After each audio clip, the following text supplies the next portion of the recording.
Welcome to The Glitter Effect, a podcast dedicated to shining a light on the movers, shakers, change makers, and all-round living legends of our communities who are making a real difference.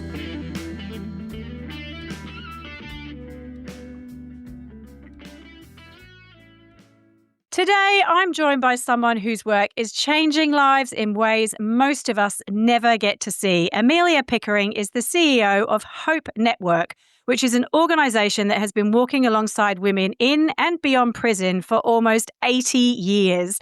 This isn't just a conversation about prisons or the justice system. It is a conversation about people, real people. It's about resilience, it's about second chances, and it's about what can happen when someone chooses to see potential instead of focusing on a person's past. Amelia is a passionate advocate for social justice who leads the Hope Network with empathy, courage, and an unwavering belief that everyone deserves hope. Under her leadership, the organisation recently made the bold decision to change its name from Prison Network to Hope Network, a change that represents far more than a new logo. It reflects a powerful shift in identity, language, and the belief that people should be defined by where they're going, not where they've been. So whether you've had a connection to the justice system or not, I think you'll walk away from this conversation with a brand new perspective on compassion, community, and the extraordinary impact one person can have on another. Amelia Pickering, it is my absolute pleasure to welcome you to The Glitter Effect. Thank you, Kate, for that very generous introduction. You're very welcome. And I'm so thrilled. We were just talking offline, and I have been following you guys for a while now, and I was so excited. I still get really excited when people say, yes, I'd love to talk to you. I think what you do is incredible, but I know just by me reading your, following you on socials and your website, it's purely scratching the surface, so I can't wait to learn more from you. But before we start talking about Hope Network, let's start with you. You're the CEO of Hope Network. Firstly, how long have you been in that position and what has drawn you to a career focused in social justice? I've been in the role for 6 years. So firstly, thank you so much for the opportunity to come in and have a chat to you. And I think conversations like this are really important.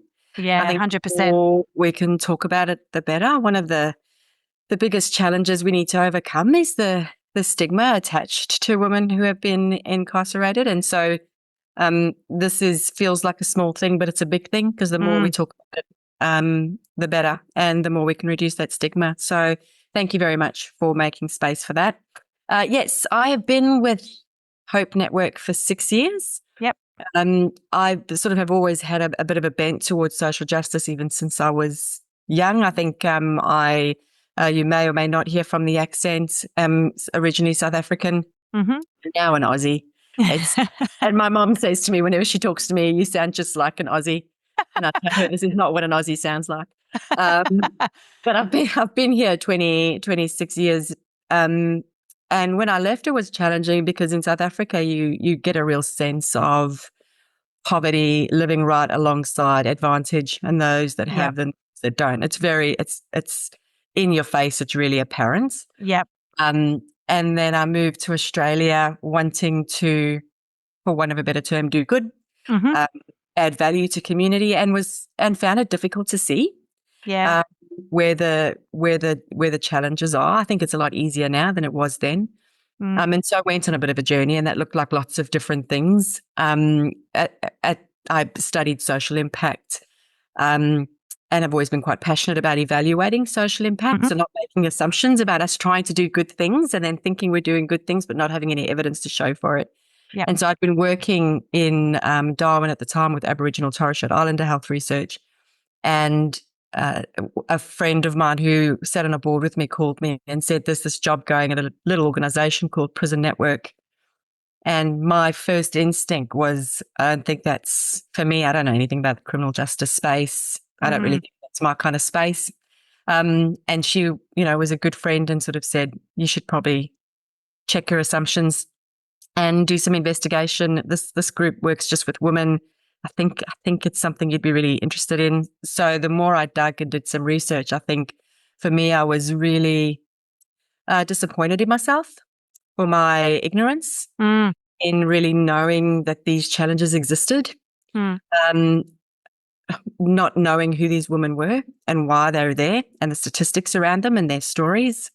Really shocked and surprised at the lack of support that's available for when they come out. Mm. And yeah, just really feeling like this is something we could fix. We work together and we work hard enough, maybe we can make a dent. So so that opened the door for me to say yes. So it was a brand new space for me to work in. When I started, COVID hit the same week that I started. Oh, wow. So all the programs that were operating in prison, and so Hope Network offers a number of different programs inside as well as support work. Yep. All of those were shut down, obviously, and they stayed shut for about 2 years. So even though the community started to move around, people still weren't let into prison. So women weren't seeing their families or visit kids. Yeah. So it was a rough couple of years. Yeah. And it also meant I didn't have an opportunity to see the work. So it took a really long time before I could actually start seeing the work. So it's been 6 years, but I still feel like I'm learning every day. Yeah. Wow. What a journey. Gosh, that would have been a tough 2 years as well for everybody, would you say, because you would have felt like at points where you were helpless. Yeah. Too. So well done for sticking at it. You're obviously an incredible leader as well. You've touched on Hope Network. Tell us a little bit about what it is and why it was set up and what it does. Yeah. So set up 80 years ago, which is a long time ago. Victorians may know Petridge Prison, which is a pretty awful place. And a long time ago, there were women that were kept there as well. And so a young 18, 19-year-old girl named Myrtle really wanted to do kind of international aid work and was sort of told she wasn't smart enough. And so I suppose she, like many people, had this drive to do good.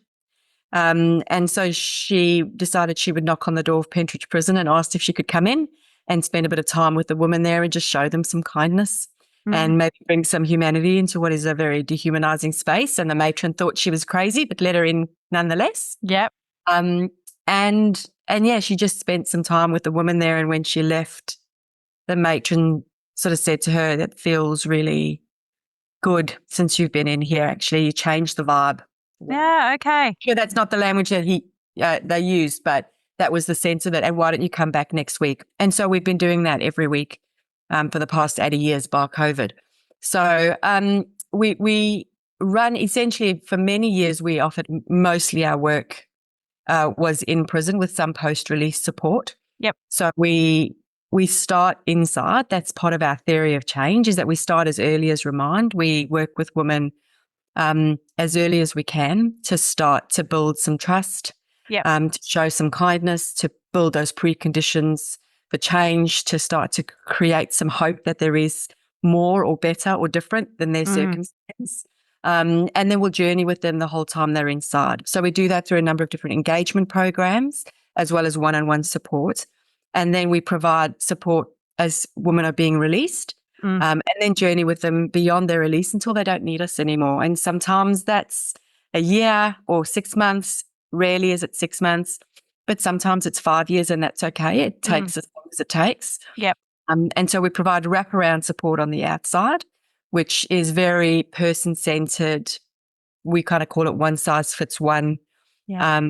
Trying to understand what that particular woman's needs are and then responding to it, and providing some really concrete supports like housing and employment and community, because all of those things we know beyond a shadow of a doubt, research tells us it's not rocket science.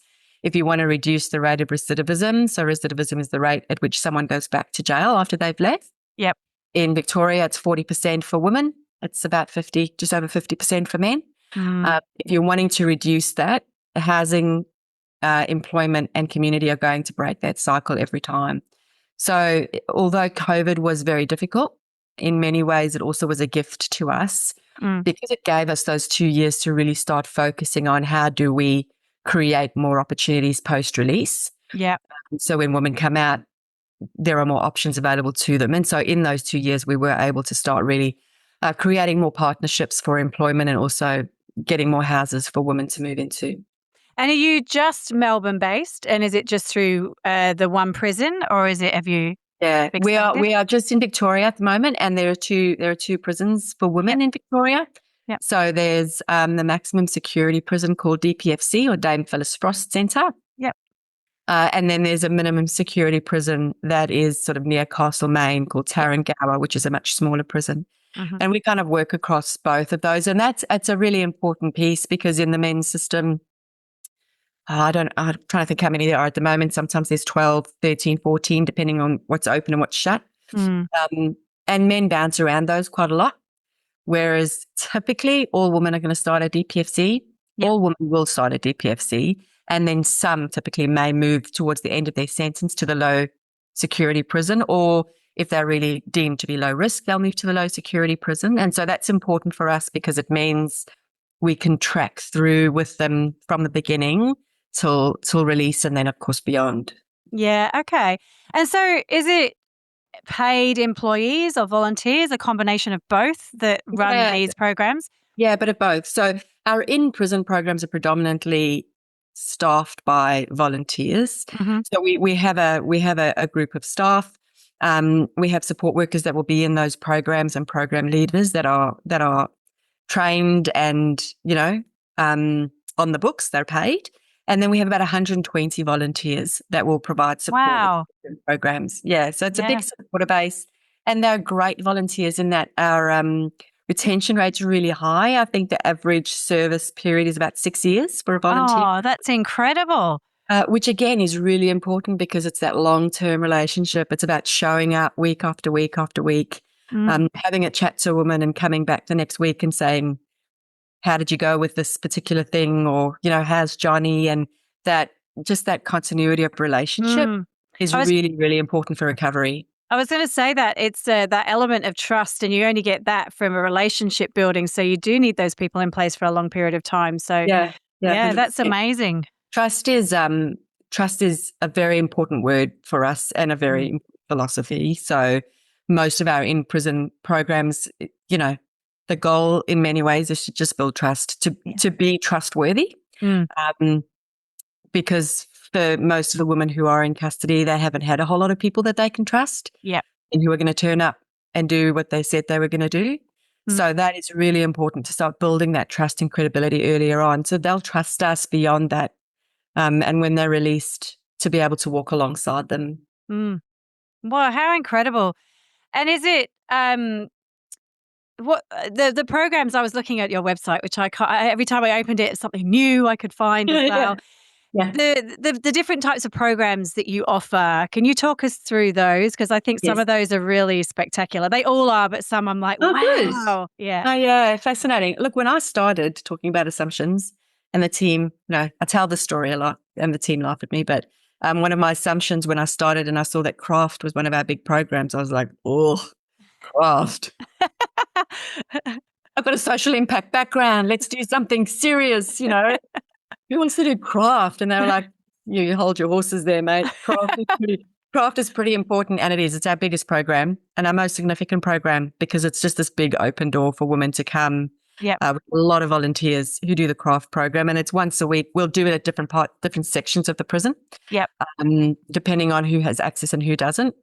And really, it's a table where volunteers sit and women come and sit, and they all, sort of, it's an even playing field, and everybody does a craft together and chats and talks about their lives, and it's just a really beautiful space of building relationship. That's good. And we'll just sit there for as long as it takes and kind of work on something together. And there's also, there's all the, the outcomes from being creative, and the autonomy and the self-agency, and being able to make something that they can give to their, send to their child, maybe who's graduating from year 6. So there's those little stories that you hear. But craft is probably one of our most significant programs. We'll see about half of the prison population over the course of the year. So probably about 50% of the women that we're working with.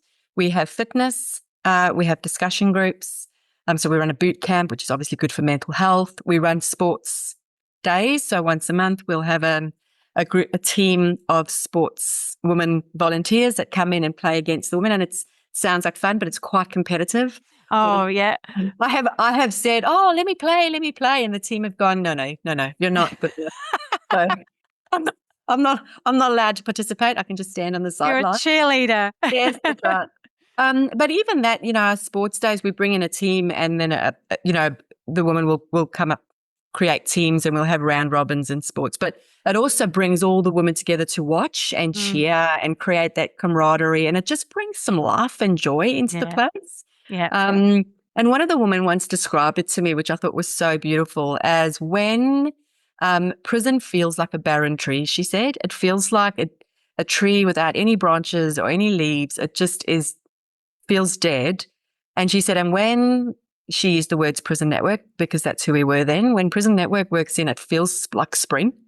It feels like things bloom, and there is life, and there is joy. Nice. And so that's what things like Sports Day do. They just bring a bit of joy and connection into what can be a really awful situation.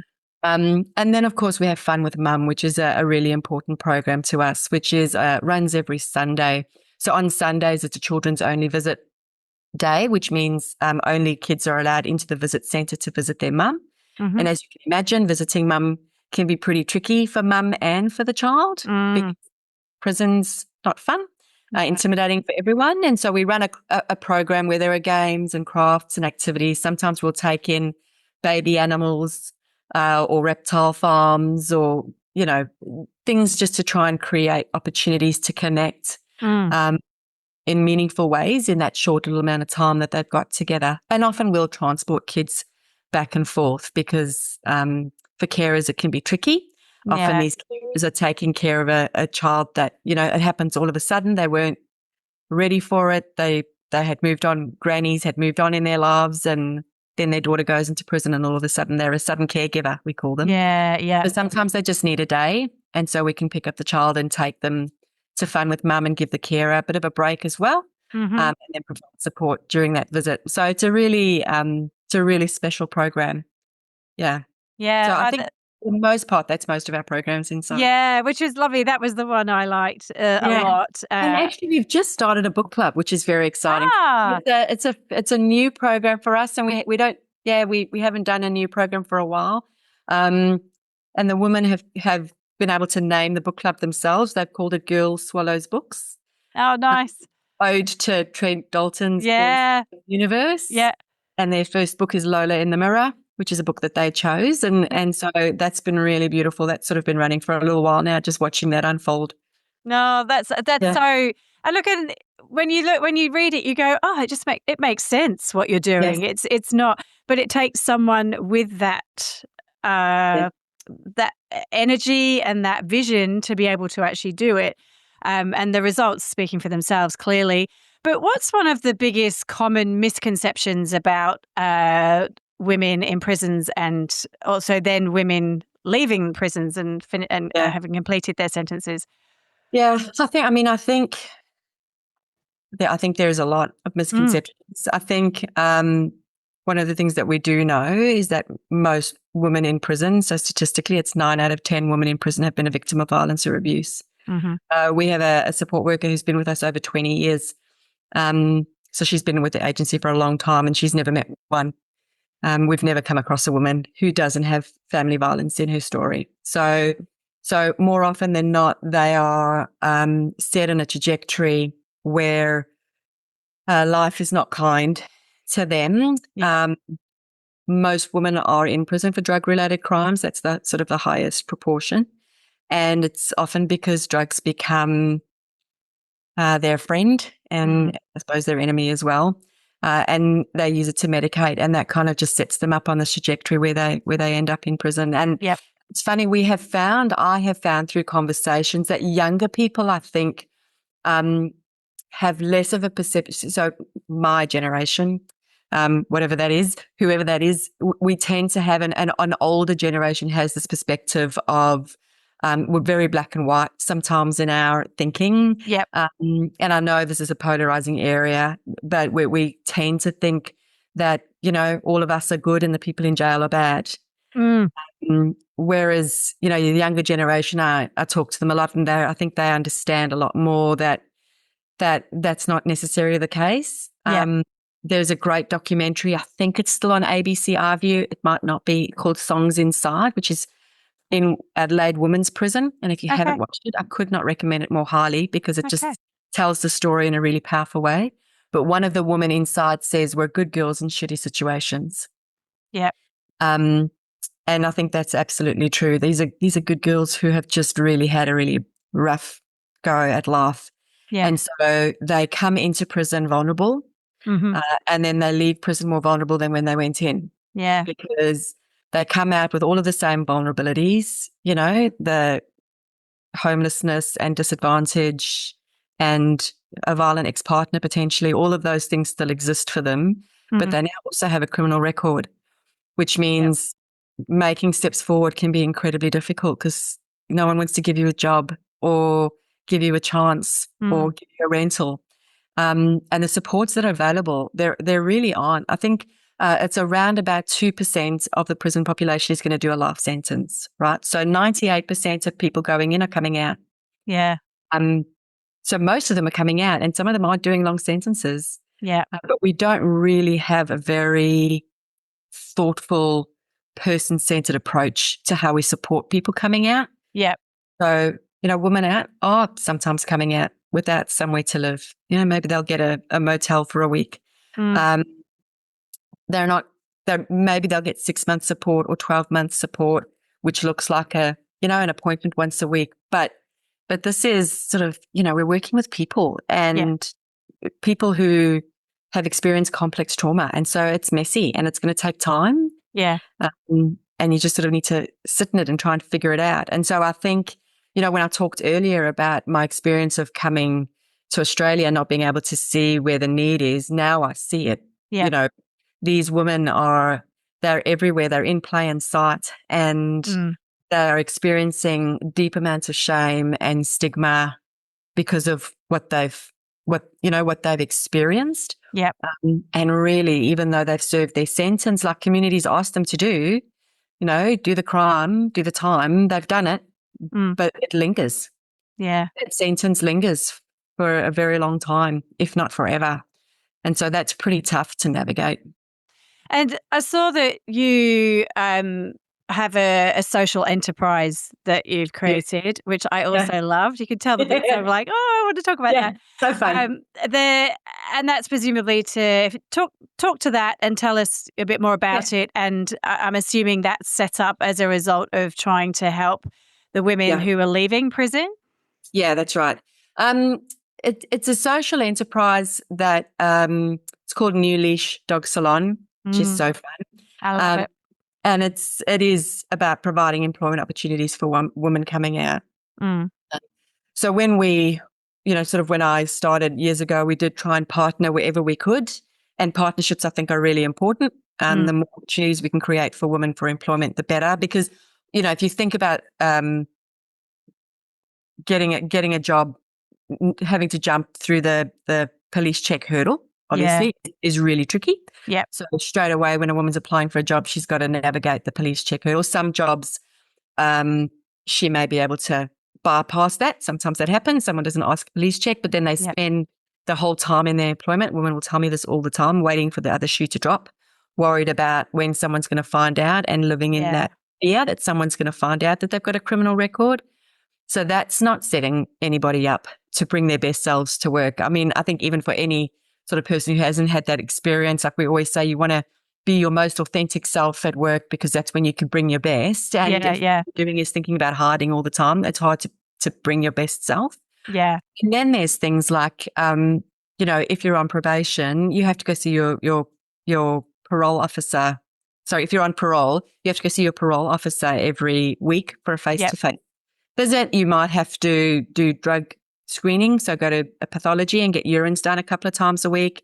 You may have an ankle bracelet. You may have a curfew. Yep. So if you do, by some miracle, bypass the criminal record check, you still then have to have all of these difficult conversations to say, I'd like a job here, but, I'm going to be out 3 days a week and I have to be here at this time.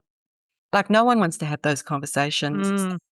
So to create an employment opportunity, where you're working with dogs, so that's the best. And pets, we always, like one of our catchphrases is dogs don't judge. There's no the therapeutic nature of working with animals is awesome. But you also can just bring your whole self. You don't have to explain yourself. Yeah. If you're going to, if you're late because you've got to see a parole officer, that's whatever. We'll work around that. And so there's just this shared understanding. And so the goal, yes, because, dog grooming is a high need industry. Boom business. Yeah. Booming business. Women can get qualifications and then get placed elsewhere relatively quickly. Yep. That's something that they want to do. They can start their own business if that's something that they want to do, or just create some self-agency. Yeah. And if it's something that they don't really love, and then we have women working at the salon who are like, I'm loving working here. I'm not loving bathing the dogs so much. Yeah. Then that's okay. There is front of house stuff or social media stuff. It's just giving opportunities to try some things and build some confidence and skills. Yeah, it's so important. And I think that is that common misconception. Oh, it's not a common misconception, I suppose, but it is that thought, what happens when you, as you say, you're in prison where you've got your routine and all of a sudden you're released and then what? It's that after. A lot of people don't think through the after. Yeah. So I think, it's stuff like this. You just go, wow, this is so simple yet so effective. And why aren't we all doing it? Some of the women will say, have said to me, I've heard it many times, that the hardest day is not the day going into prison, it's the day coming out of prison. Yeah, that's the hardest day. For sure. Because then what? Yeah. Yeah, that's right. It's the unknown, isn't it? Now, talking about, so we talked to the intro and throughout as well that you're now called the Hope Network. And for a number of years, you were known as the Prison Network. Why now change the name? I love the fact it's called the Hope Network, but why now? What does that signify? Oh, look, I think it has been coming for a while.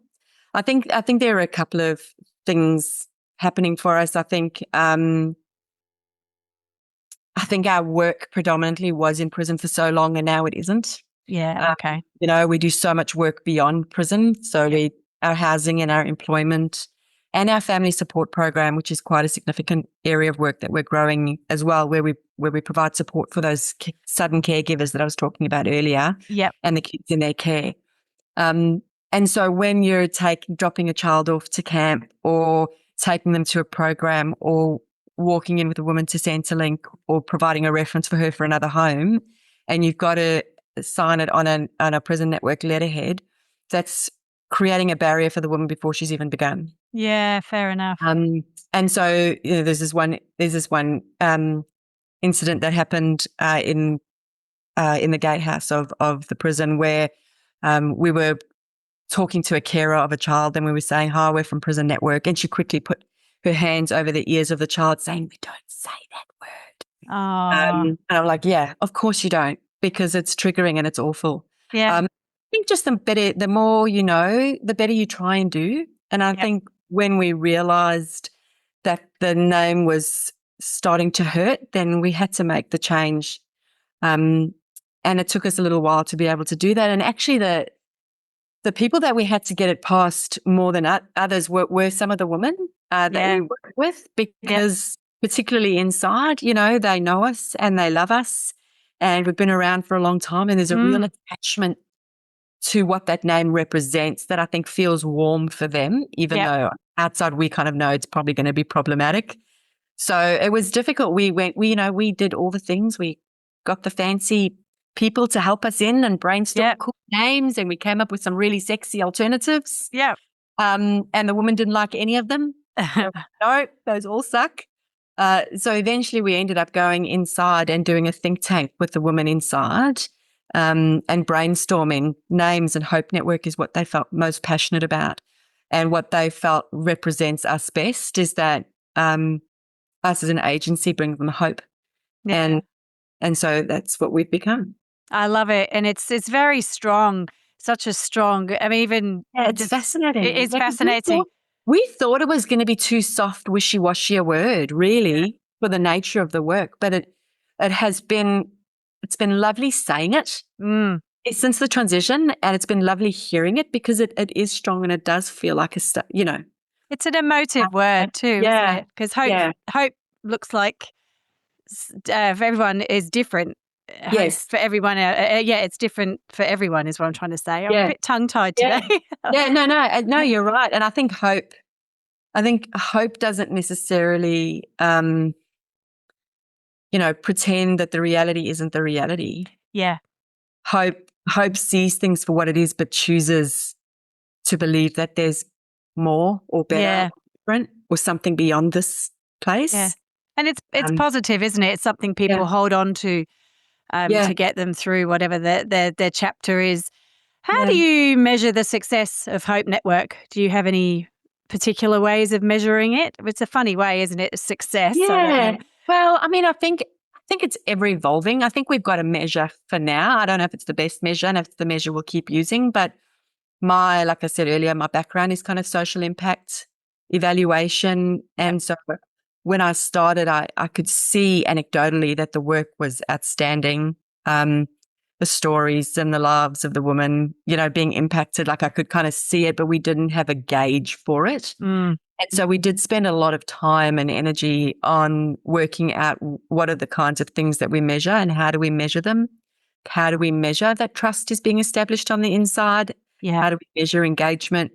How do we measure success on the outside? And so we've done a lot of work around that, and we're about to finish our third cycle of evaluation now, which has been really fantastic. Yeah. And I think the things that we know is, how many women that we're working with. So like I said, half of the prison population inside.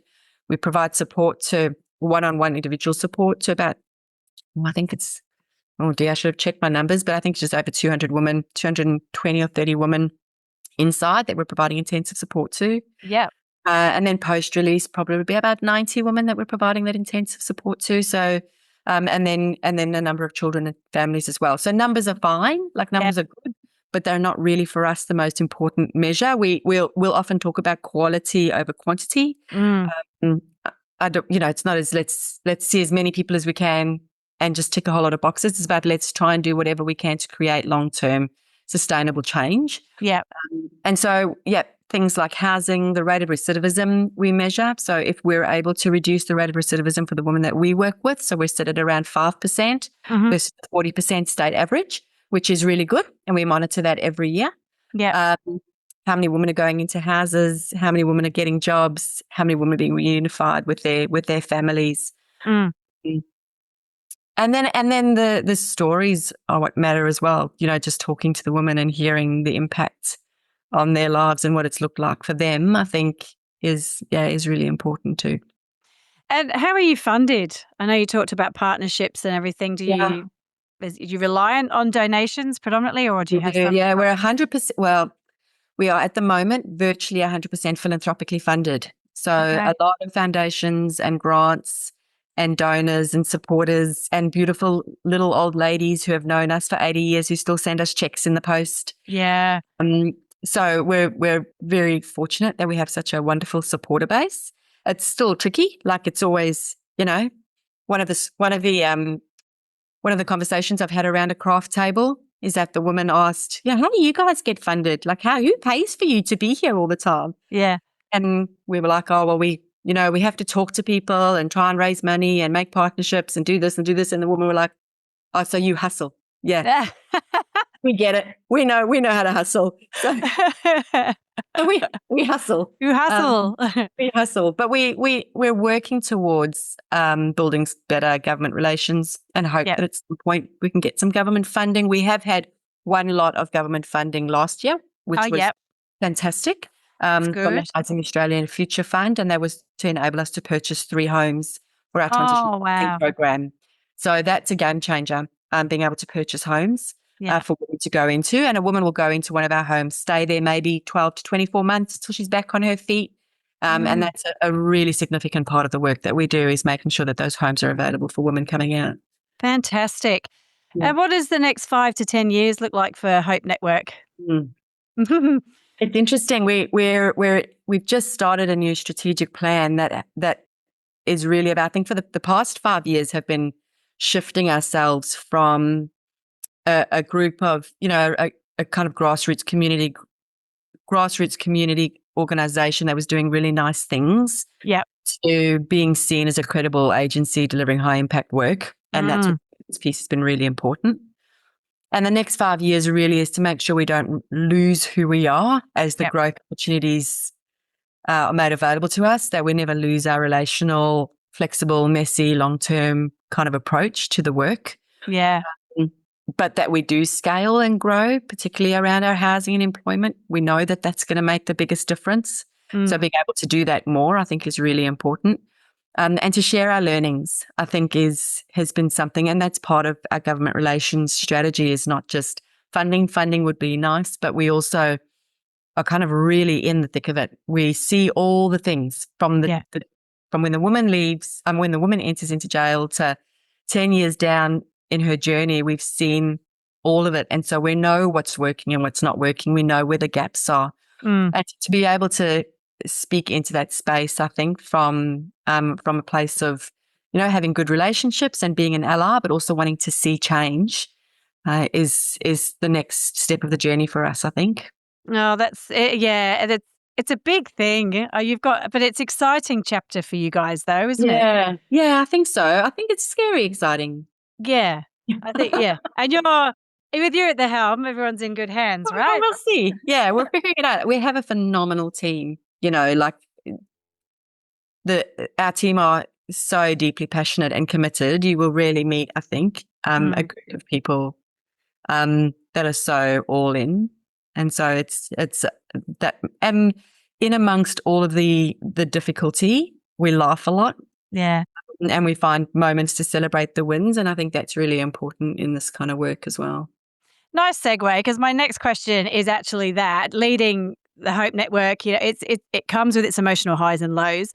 Yeah. How do you personally protect your own well-being while still continuing to lead with compassion? It's not an easy thing to do. It's not an easy thing to do. I was out for dinner last night with a group of women CEOs, and we were talking about how we do that for ourselves, because I think just the work in itself is one thing, but leading an organization is also can feel lonely and difficult.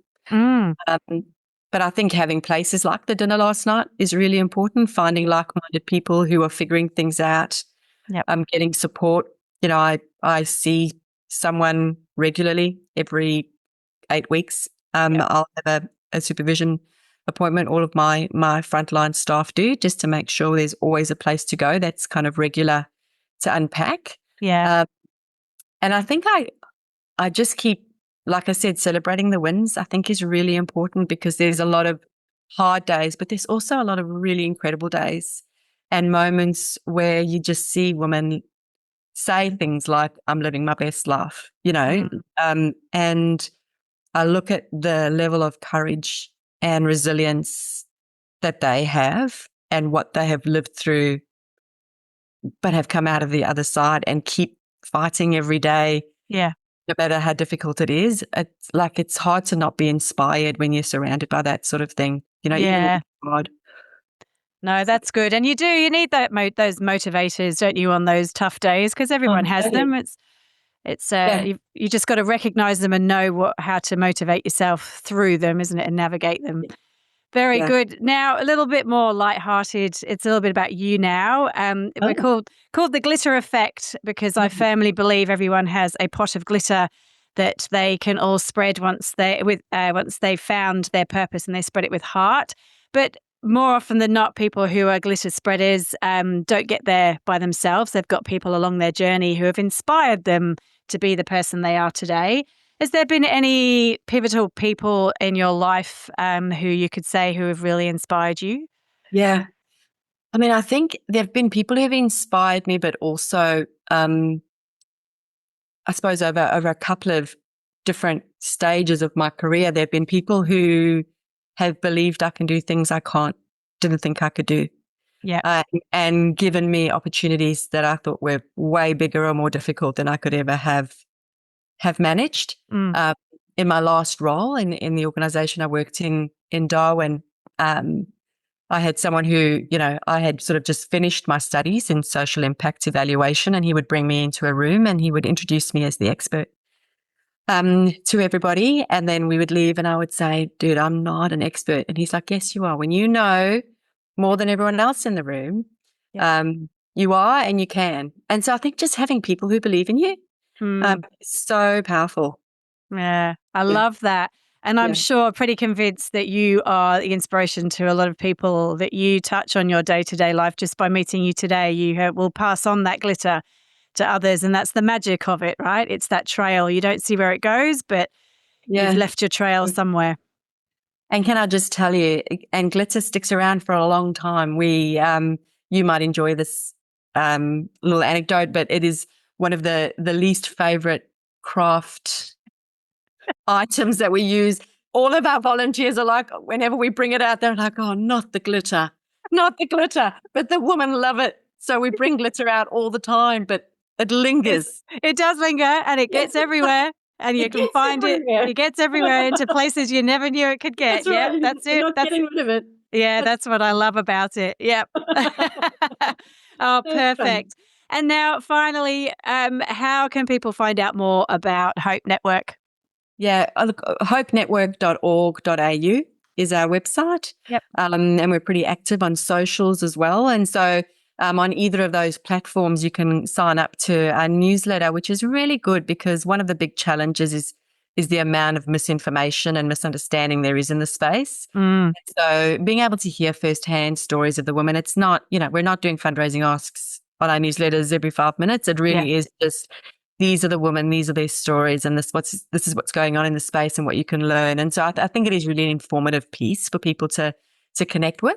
So yeah, and we'd love them to find out more about us through those channels. Amazing. Amelia, we've come to the end of our chat. Thank you so much for joining me on the podcast today. It has been an absolute privilege to hear your story, and I knew it was going to be good, but I didn't think it was going to be this good. You are amazing, and I just loved learning more about the heart behind Hope Network. What really stands out is how you have a genuine belief that every person deserves to be seen for who they are, not simply for what's just happened in the past. And I think we can all take something from that and just remind ourselves of that as we walk through our days.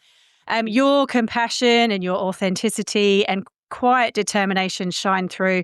And it's so easy to see why Hope Network continues to make such a meaningful difference in the lives of so many women and their families. The work you and your team do reminds us that hope isn't just a word. It's something we can actually offer through kindness or dignity, encouragement, and even that human connection. And sometimes all it takes is one person believing in someone before they can begin believing in themselves. Amelia, thank you for the incredible leadership you bring and for helping create a future where women are defined by their potential rather than their past. You and everyone at Hope Network are leaving an extraordinary glitter trail, and I have absolutely no doubt that today's conversation will inspire our listeners to look beyond the labels and see the person. I wish you all the very best with what's to come next for you and the Hope Network, and please keep in touch. Take care. Thank you. Thanks, Kate. Thank you for joining me, Kate Ganneil, on The Glitter Effect.